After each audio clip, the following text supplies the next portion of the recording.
सबसे पहले बात करने जा रहे हैं बहराइच की। पिछले साल बहराइच में भेड़ियों ने जबरदस्त आतंक मचाया। अब देखिए, इस बार पहली बार भेड़िए ने एक बच्चे पर हमला किया जिसमें उसकी जान चली गई, जिससे पूरे इलाके में इस समय लोगों में गुस्सा है। उस दिन पूर्णिमा की रात थी, तो क्या है हमले का फूल मूल कनेक्शन, रिपोर्ट में देखिए।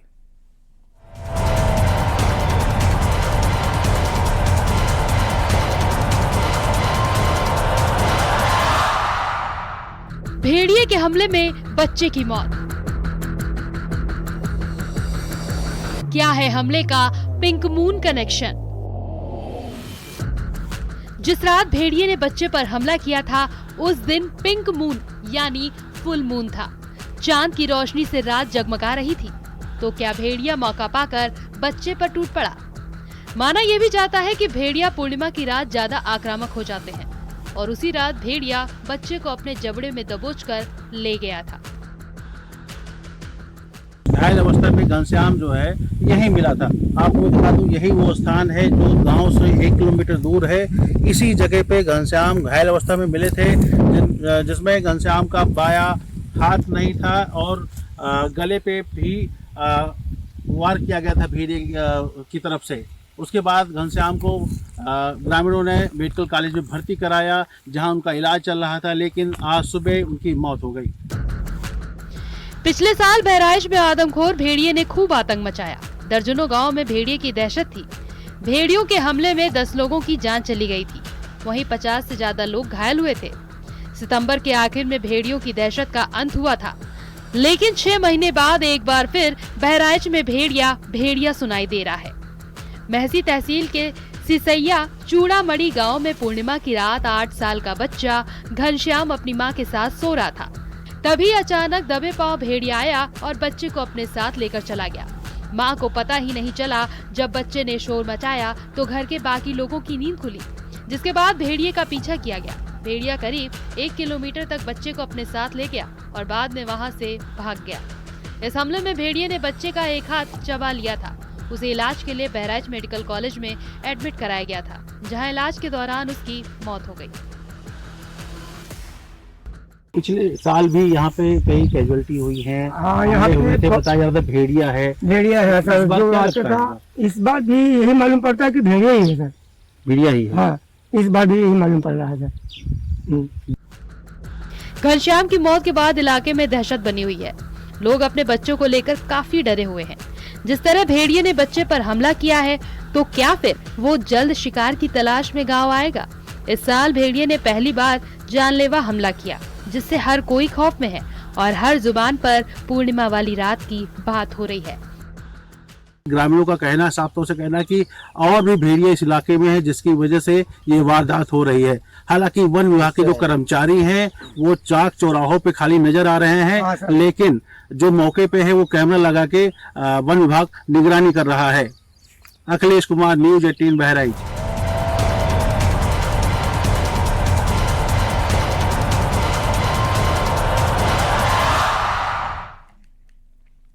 खबर बिजनौर से, जहां पर दूल्हा बारात लेकर आया, लेकिन जूता चुराई रस्म के दौरान दुल्हन और दूल्हा पक्ष के बीच में विवाद हो गया।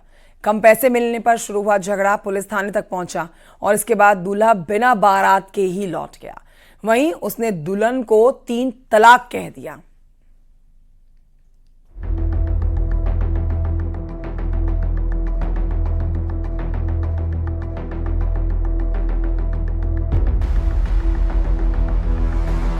बिजनौर के घर में खुशी का माहौल था, क्योंकि 2 बहनों की एक ही दिन शादी हो रही थी। दोनों की बारात भी आई, लेकिन एक की शादी तो अच्छे से निभाई गई, लेकिन दूसरी बहन की शादी में खलल पड़ गया। दूल्हे ने दुल्हन को 3 तलाक बोल दिया। दरअसल निकाह के दौरान जूता चुराई की रस्म चल रही थी। दुल्हा बने रिजवान को उसकी होने वाली साली ने जूता चुराई में 15,000 रुपए मांगे, लेकिन दूल्हे ने केवल 2100 रुपए दिए। वहीं जब ये पता चला कि दूसरी बहन की शादी में जूता चुराई रस्म के दौरान दूल्हे ने 15,000 रुपए दे दिए, तो इसके बाद तो हंगामा शुरू हो गया। लड़की पक्ष को ये अच्छा नहीं लगा। उनका कहना था कि दूसरी शादी में तो दूल्हे ने 15,000 रुपए दे दिए और यहाँ पर 2100 रुपए तो काफी कम है। इसके बाद लड़की पक्ष और बारातियों के बीच बहस होने लगी। मान मनोवल की कोशिश भी हुई, लेकिन बात बनने की जगह बिगड़ती चली गई। आरोप है कि बारातियों को बंधक बना लिया गया। नांगल थाना क्षेत्र के एक बैंकेट हॉल में शादी समारोह रखा गया था। जब दोनों पक्ष मानने को राजी नहीं हुए तो इसके बाद तो बात पुलिस तक पहुंच गई। दोनों पक्षों को थाने ले जाया गया। समझौता कराने की भी कोशिश हुई, लेकिन मामला नहीं सुलझा। कहा जा रहा है कि दूल्हे ने फोन करके दुल्हन को 3 तलाक कह दिया। इस तरह दूल्हा बिना दुल्हन के ही वापस लौट गया।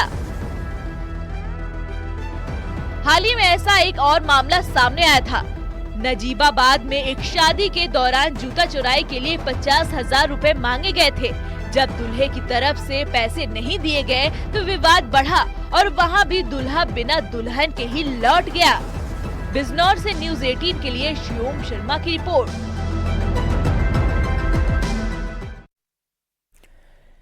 अगली खबर मेरठ से है, जहां से एक चौंकाने वाली घटना सामने आई। एक शख्स अपने बिस्तर पर मृत हालत में मिला। हैरत की बात यह थी कि उसने बिस्तर पर एक कोबरा भी बैठा हुआ था। सांप के काटने से शख्स की मौत होने का दावा किया गया, जहां उसके शरीर में 10 निशान मिले।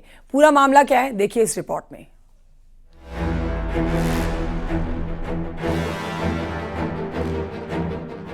बिस्तर पर पड़ी लाश और बगल में बैठा कोबरा। जिसने भी ये तस्वीरें देखी वो दंग रह गया। मेरठ का रहने वाला अमित रात को सोया तो फिर सुबह नहीं उठा। उसके घर वाले उसे जगाते रहे, लेकिन उसकी तरफ से कोई जवाब नहीं मिला। लेकिन इसी दौरान अमित के घर वाले सहम गए, क्योंकि उसके पास बिस्तर पर सांप बैठा हुआ था।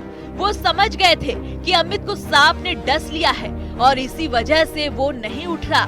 घर वालों ने पहले तो खुद सांप को हटाने की कोशिश की, लेकिन सांप अपनी जगह से हिलने का नाम ही नहीं ले रहा था। आसपास के लोग भी वहां पर आ गए। इसके बाद एक सपेरे को बुलाया गया, तब जाकर उसने बिस्तर पर पड़े सांप को वहां से हटाया। मेरठ के बसुमा थाना क्षेत्र के अकबरपुर सादात गांव की ये घटना है। घर वालों को उसके शरीर से कुछ निशान मिले जो सांप के डसने की हो सकते थे। आनन फानन में उसे अस्पताल ले जाया गया, लेकिन डॉक्टर उसकी जान नहीं बचा पाए, क्योंकि वो पहले से ही दम तोड़ चुका था। बाद में पुलिस ने उसके शव को पोस्टमार्टम हाउस भेजा। डॉक्टर के मुताबिक अमित के शरीर पर सांप के काटने के कुल 10 निशान पाए गए। इससे अंदाजा लगाया जा रहा था कि सांप ने उसे कई बार काटा और जिसके बाद उसकी जान चली गई। अमित शादीशुदा था, मजदूरी का काम करता था। वो रात को 10 बजे घर लौटा, खाना खाने के बाद सोने चला गया, लेकिन सुबह वह मृत पाया गया।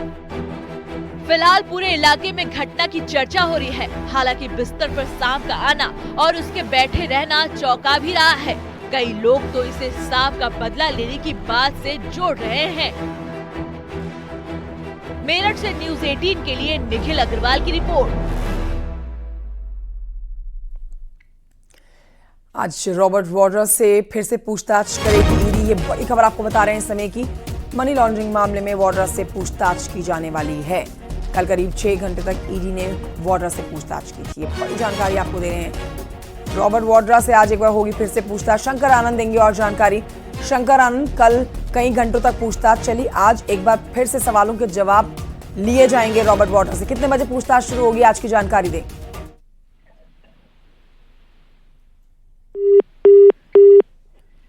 तो बड़ी खबर आपको बता देते हैं, मनी लॉन्ड्रिंग के मामले में लगातार ईडी अपना शिकंजा कस रही है रॉबर्ट वाड्रा पर। शंकर आनंद से हमने एक बार फिर से संपर्क साधने की कोशिश की है। शंकर, मेरी आवाज आपको अगर आज आ रही है तो आज ईडी किस तरह से और पूछताछ करने वाली है, क्योंकि कल 6 घंटे पूछताछ की गई है। देखिए, आज रॉबर्ट वाड्रा को आज फिर से पूछताछ के लिए बुलाया गया है और रॉबर्ट वाड्रा तकरीबन 10:30 बजे तक ईडी मुख्यालय पहुंच जाएंगे। और जिस तरह से गुरुग्राम स्थित जो डीएलएफ वाला और मनी लॉन्ड्रिंग का जो केस था, डीएलएफ मॉल, और इसके साथ साथ जो एक से जुड़ा हुआ एक मसला जो था, इस मामले पर आज फिर से पूछताछ की जाएगी। हालांकि कल 6 घंटे तक जो पूछताछ हुई है तो बहुत सारे सवाल जो थे, उन सवालों का सही तरीके से जवाब रॉबर्ट वाड्रा नहीं दे पाए थे, लिहाजा उनको फिर से सम्मन दिया गया था। कल जब पूछताछ की प्रक्रिया खत्म हुई थी, उसी वक्त में वो सम्मन उनको हाथों हाथ दिया गया और कहा गया कि कल आपसे फिर से पूछताछ होगी। तो आज तकरीबन 10:30 बजे के लगभग में रॉबर्ट वाड्रा यहाँ पे आ जाएंगे और उसके बाद पूछताछ की जो प्रक्रिया है ईडी मुख्यालय में की जाएगी। तो अब देखा जाए, जिस वक्त से इस मामले की अगर बात करें तो मामला हालांकि साल 2008 का है। जो जमीन डील का जो मामला है वो साल 2008 का है, लेकिन इस मामले में साल 2018 में केस को रजिस्टर किया गया था। और केस को रजिस्टर करने के बाद जो मनी लॉन्ड्रिंग का जो मामला था, इस मामले में कई लोगों से पूछताछ की गई थी। और उसके बाद राजधानी दिल्ली, हरियाणा, पंजाब, राजस्थान में भी सर्च ऑपरेशन की कार्रवाई को अंजाम दिया गया था। और उसी सर्च ऑपरेशन के दौरान जो कई महत्वपूर्ण दस्तावेज मिले थे, उसके आधार पर कई लोगों को पूछताछ का सम्मन भेजा गया था। इसी मामले में हरियाणा के पूर्व सीएम रहे भूपेंद्र सिंह हुड्डा, उनसे भी पूछताछ हुई। इसके साथ साथ कई अन्य आरोपियों से पूछताछ की गई। अब पूछताछ के बाद जो नए इनपुट्स मिले हैं, उसी के आधार पर रॉबर्ट वाड्रा को पूछताछ का सम्मन भेजा गया था। और 8 अप्रैल को उनको पूछताछ के लिए बुलाया गया था, लेकिन वो 8 अप्रैल को उस पूछताछ की प्रक्रिया में हिस्सा लेने वो नहीं पहुंचे। उसके बाद वो फिर कल 15 तारीख को उनको बुलाया गया और कल वो पूछताछ की प्रक्रिया पूरी हुई।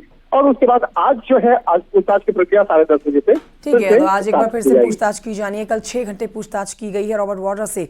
लंबे समय से मामला जिसके ऊपर शिकंजा अब इस बार कसता हुआ नजर आ रहा है रॉबर्ट वाड्रा पर। आज सुबह 10:30 बजे के बाद पूछताछ एक बार फिर से ईडी शुरू करेगी। शुक्रिया आपका शंकर आनंद जानकारी के लिए। सांसद प्रियंका गांधी के पति रॉबर्ट वाड्रा से आज फिर पूछताछ होगी और यह पूछताछ होगी दिल्ली स्थित ईडी मुख्यालय में। हालांकि इस मामले में जिस तरह से गुड़गांव स्थित एक जमीन डील का जो मामला था, इस मामले में कल भी उन्हें पूछताछ के बुलाया गया था और 15 तारीख को तकरीबन 6 घंटे तक उनसे पूछताछ हुई है। उसके बाद एक फिर से सम्मन दिया गया कि 16 अप्रैल को भी आपसे पूछताछ होगी। इस वक्त में मैं ईडी मुख्यालय पे हूं और ईडी मुख्यालय की अगर बात करें तो जिस तरह से हमारे सूत्र बताते हैं कि जिस तरह से रॉबर्ट वाड्रा के खिलाफ मामले की अगर बात करें तो ये मामला शुरुआत होता है साल 2008 में। तब हरियाणा में कांग्रेस की सरकार थी और भूपेंद्र सिंह राज्य के मुख्यमंत्री होते थे। और फरवरी 2008 में ही रॉबर्ट वाड्रा की company Skylight hospital private limited ने गुरुग्राम के सिकोपुर गांव, जो सेक्टर 83 में स्थित है, वहां पर तकरीबन 3.5 एकड़ जमीन ओंकारेश्वर प्रॉपर्टी से खरीदी थी और यह डील तकरीबन 7.5 करोड़ में हुई थी। आरोप यह है कि जमीन का म्यूटेशन कुछ घंटे में करवाने में ही पूरा कर लिया गया था। उसके बाद मार्च 2008 में जिस तरह से बाकायदा उस प्रॉपर्टी के बारे में ये पता चला कि 7.5 में आपने खरीदा, लेकिन बाद में कुछ ही समय के दौरान में उसको काफ़ी ज़्यादा पैसे पे उसको बेच दिया गया। और उसमें पता चला था कि जिस तरह से मनी लॉन्ड्रिंग का जो मामला था वो सामने आया। तो इन तमाम मामलों की गंभीरता को देखते हुए साल 2018 में केस को रजिस्टर्ड किया गया। इस मामले में कई आरोपियों से पूछताछ की गई थी और पूछताछ के दौरान में जिस तरह से कई नई जो जानकारी निकल के सामने आई थी, उसी के आधार पर रॉबर्ट वाड्रा को पूछताछ का सम्मन भेजा गया था। हालांकि ये दूसरा सम्मन था, 8 अप्रैल को भी बुलाया गया था, लेकिन वो 8 अप्रैल को पूछताछ की प्रक्रिया में हिस्सा लेने नहीं आए, लेकिन 15 अप्रैल को वो पूछताछ की प्रक्रिया में हिस्सा लेने आ गए।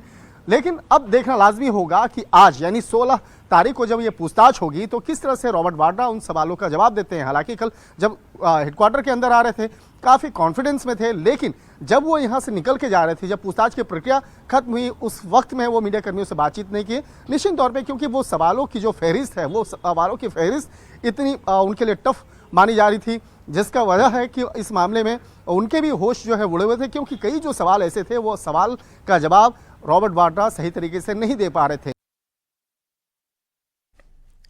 और आइए बढ़ते आगे, आपको बताते हैं social media influencer Harsha Richharia नई मुहिम पर निकल पड़ी हैं। हर्षा ने सनातन युवा जोड़ो पदयात्रा निकाली और इसी बीच वो अलीगढ़ पहुंची है। उनकी पदयात्रा को साधु संतों का समर्थन भी मिल रहा है, वहीं युवा भी उनके काफी ज्यादा उनके साथ जुड़ाव महसूस कर रहे हैं।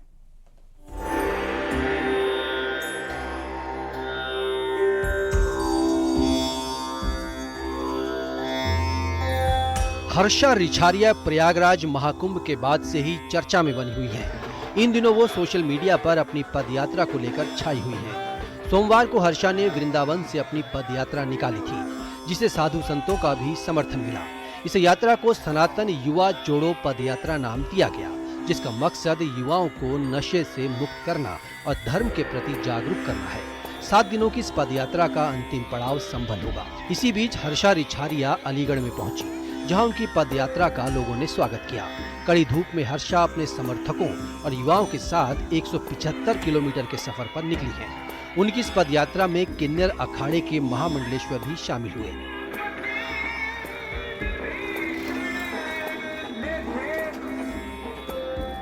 इगलास पहुंचकर उन्होंने एक मंदिर में पूजा अर्चना भी की। हर्षा का कहना है कि सनातन की शक्ति और युवाओं में अलख जगाने के लिए उन्होंने ये रास्ता चुना है। हर्षा का ये भी कहना है कि पदयात्रा उन युवाओं को सनातन मार्ग पर वापस लाने का एक प्रयास है, जो किसी कारणवश धर्म से भटक गए हैं। पदयात्रा सनातन धर्म के मूल्यों को युवाओं तक पहुंचाने और उन्हें अपनी जड़ों से जोड़ने का एक प्रयास है, जिससे युवाओं में भी सकारात्मक संदेश जा रहा है।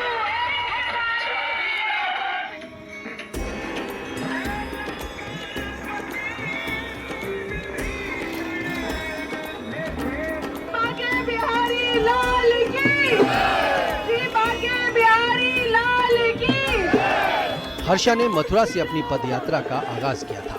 इसी बीच उनकी पदयात्रा के साथ एक मुस्लिम लड़की भी जुड़ी। उसके माथे पर टीका लगा हुआ था। मथुरा की रहने वाली लड़की अलीशा ने बताया कि 8 महीने पहले उसने हिंदू लड़के से शादी की थी और इस्लाम त्याग कर सनातन धर्म अपना लिया था। वहीं हर्षा युवाओं को जोड़ने के लिए पदयात्रा पर निकली है। अब देखना होगा कि आगे चलकर उनकी मुहिम क्या रंग लाती है। उनकी इस पदयात्रा का समापन 21 अप्रैल को संभल में होगा। Bureau report, news 18।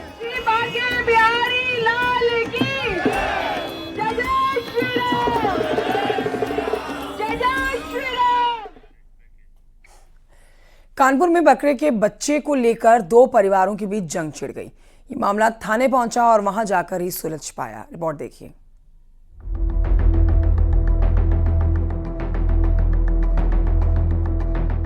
बकरी के बच्चे को लेकर 2 परिवार आमने सामने आ गए। मामला पुलिस थाने में पहुंच गया, जहां दोनों पक्षों ने बकरी के मेमने पर दावा ठोक दिया। पुलिस भी हैरान रह गई। बाद में दोनों पक्षों को मेमने की मां को लाने के लिए कहा गया। इसके बाद मेमना अपनी असली मां के पास पहुंच गया और इस तरह पुलिस ने मामले को सुलझा लिया। दरअसल गूबा गार्डन निवासी चंदा देवी के पति मेमने को लेकर कल्याणपुर के सरकारी अस्पताल गए थे। तभी मीना नाम की महिला ने मेमने को अपना बता दिया। इसके बाद मेमने को लेकर दोनों परिवारों में टेंशन बढ़ गई। कानपुर के कल्याणपुर थाने में समाधान दिवस चल रहा था। दोनों परिवार थाने पहुंचे और पुलिस के सामने मेमने पर अपना अपना दावा किया। पुलिस ने दोनों पक्षों से मेमने की मां को लाने के लिए कहा। चंदा और मीना अपनी अपनी बकरियों को लेकर आई। जैसे ही मेमने को अपनी मां दिखी, वो उसका दूध पीने चला गया। ये बकरी चंदा की थी।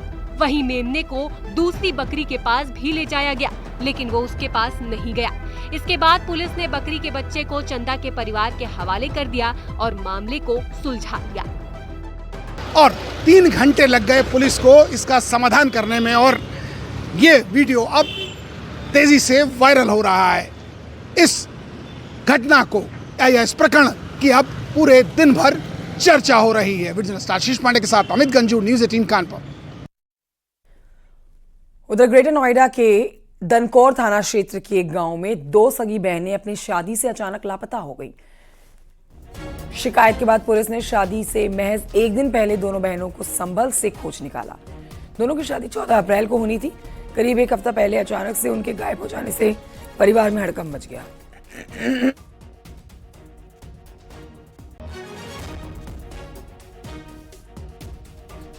तो परिजनों ने थाना दनकौर में रिपोर्ट दर्ज कराई और अपने घर में किराए पर रहने वाले 2 लड़कों पर बहला फुसलाकर बेटियों को भगा ले जाने का आरोप लगाया। शिकायत के आधार पर पुलिस ने छानबीन शुरू की और संभल जिले से दोनों बहनों को 2 युवकों के साथ बरामद किया। पूछताछ में युवतियों ने बताया कि उन्होंने अपनी मर्जी से उन दोनों भाइयों से शादी की है और अब उनके साथ ही रहना चाहती हैं। युवतियों ने यह भी खुलासा किया है कि उनके पिता ने जिन लड़कों से उनकी शादी तय की थी, उनकी उम्र उनसे काफी ज्यादा थी। उन्होंने ये बात परिवार को भी बताई थी, लेकिन किसी ने उनकी बात को नहीं सुना। मजबूरन उन्होंने ये कदम उठाया।